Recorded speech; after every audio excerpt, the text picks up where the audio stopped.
And now we will have opening remarks from Dr. Michael L. Lomax, President and CEO of UNCF, followed by a discussion with Dr. Lomax and Robert F. Smith, founder, chairman, and CEO of Vista Equity Partners, with Shanali Bostic, Bloomberg financial correspondent.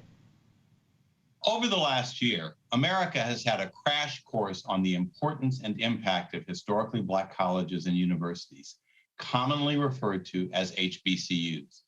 Just 3% of all American 2- and 4-year colleges and universities.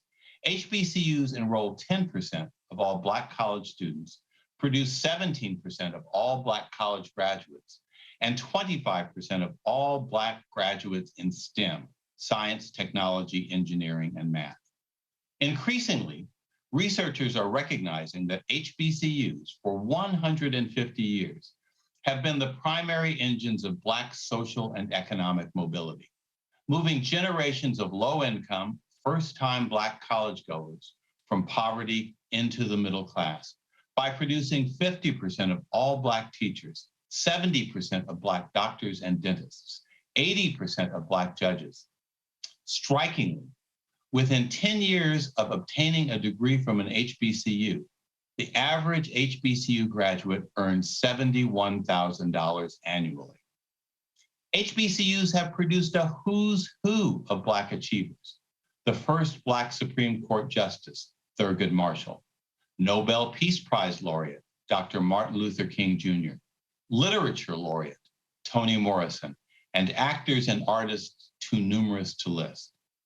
Last year, a new generation of HBCU graduates grabbed headlines for their startling achievements. Howard University alumna Kamala Harris became the first woman elected Vice President of the United States. Morehouse College alumnus Raphael Warnock became the first Black U.S. Senator in history elected from Georgia. And HBCU grads stepped into the spotlights as the mayors of New Orleans, St. Paul, Newark, Atlanta, Birmingham, Montgomery, and Jackson, Mississippi, amid fighting the COVID pandemic and renewed anti-Black violence. 101 public and private HBCUs with 250,000 students have produced these stunning results, even though they are often under-resourced and little known outside of their local communities and the regions of the Sun Belt where they are clustered.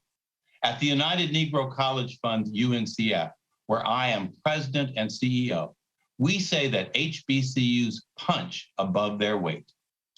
Today's Bloomberg Live event is an opportunity for you, an important and influential audience, to learn more about HBCUs and, I hope, to see in America's historically Black colleges and universities potential partners for business in addressing the challenges of the new economy that is emerging as we continue to wage the battle to subdue and ultimately defeat the COVID pandemic. The emerging economy will need highly skilled 21st century workers in every industry and job category, from entry level to the C-suite.